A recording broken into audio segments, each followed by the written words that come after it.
Face à Photoshop épisode 3, on n'a pas le temps, on a 5 minutes pour apprendre à faire un tournage complexe. C'est parti. Alors, voici la photo qu'on va utiliser pour cet épisode. Donc, comme d'habitude, je vous laisse la récupérer en description de la vidéo. Première étape, on va venir dupliquer notre arrière-plan. Ok.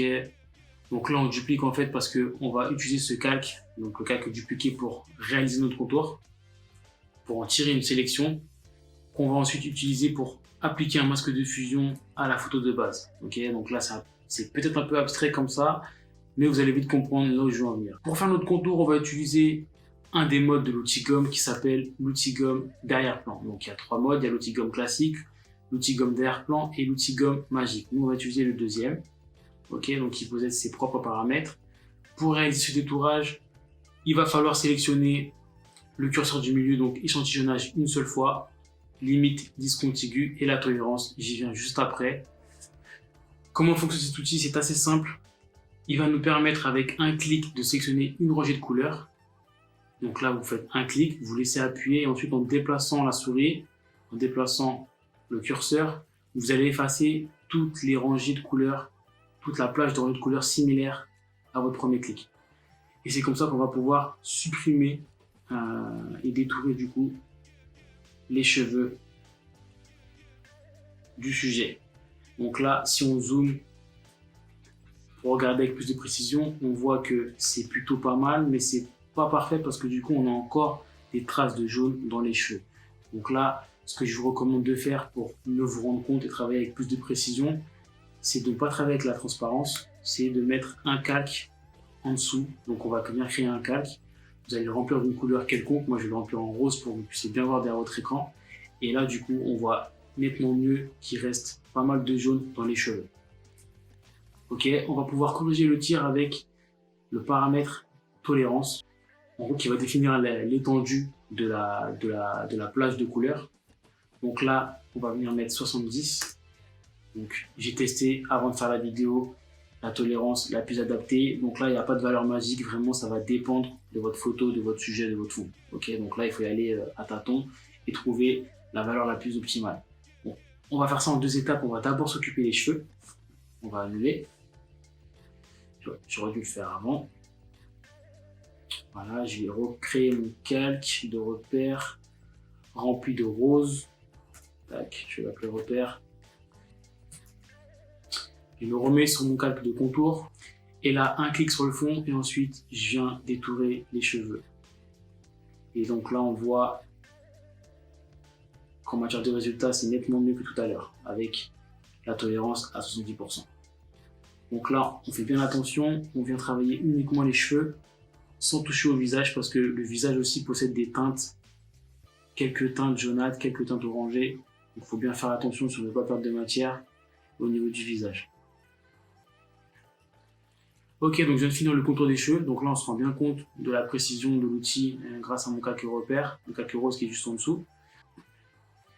On va venir continuer le détourage en attaquant du coup le reste du corps. Et là, vous allez voir qu'on va avoir un petit problème. Je zoome un petit peu. Même manipulation, je clique sur le fond et je viens détourer le reste du corps. Et là, on voit qu'on perd des pixels au niveau des habits. Parce que du coup, les bandes sont orange, jaunâtres. Donc ça, c'est pas bon. Ce qu'on va faire, c'est qu'on va baisser la tolérance. Là, la bonne valeur à mettre, c'est 45%. Et on va pouvoir continuer le détourage en faisant tout le tour du sujet tranquillement.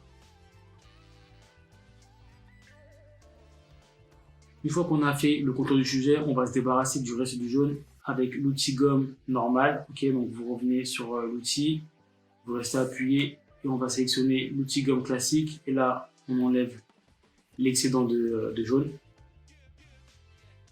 Ok, on a fini le détourage, c'est plutôt pas mal. On peut voir que grâce à cet outil, on a rapidement pu enlever le fond des cheveux ainsi que du reste du corps. Donc là, si on veut, on peut s'arrêter là, sauf que nous, on va essayer de travailler proprement et on va utiliser ce contour pour créer un masque de fusion sur le calque d'arrière-plan. Ok, donc vous pouvez effacer repère, on n'en a plus besoin.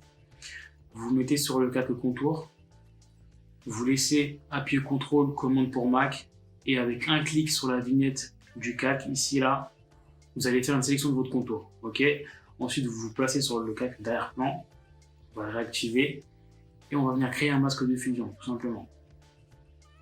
Voilà, donc le contour, on n'en a plus besoin. Et là, si je rajoute une nouvelle fois un calque de couleur, si vous voulez, on peut changer de couleur. On met du bleu. On va le mettre en bas.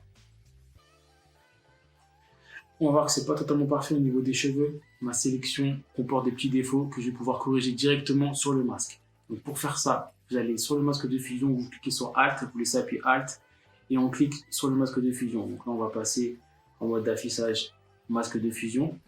Et là, l'idée, ça va être de prendre l'outil pinceau, de mettre le mode de fusion de l'outil en incrustation. Vous prenez une opacité 50% histoire de travailler progressivement. Et là, ce qu'on va faire, c'est qu'on va travailler sur la densité des noirs et sur la densité des blancs. Donc, tous les noirs qui ne sont pas complètement noirs, donc notamment au niveau des cheveux, on va les rendre complètement noirs.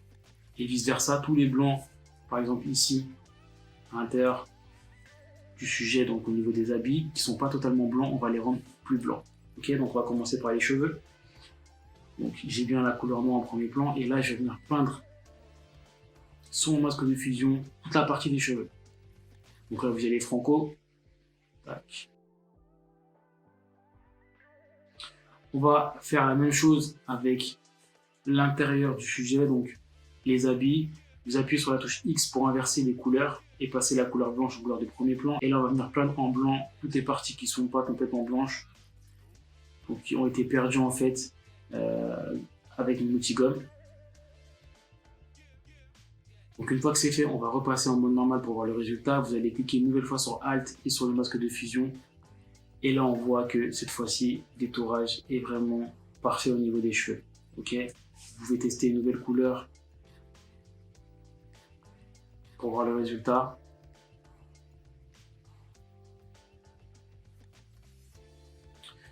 Donc vous pouvez supprimer le calque de remplissage de couleurs. On n'en a plus besoin. Et là, on a fini. On a fait notre détourage complexe en 5 minutes. Face à Photoshop épisode 3, on n'a pas le temps, on a 5 minutes. Wow, Face à Photoshop épisode 3, on n'a pas le temps, on a 5 minutes. Alors on recommence.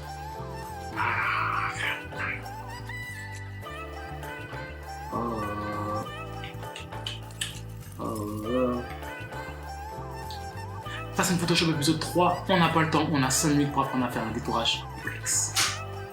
Fail.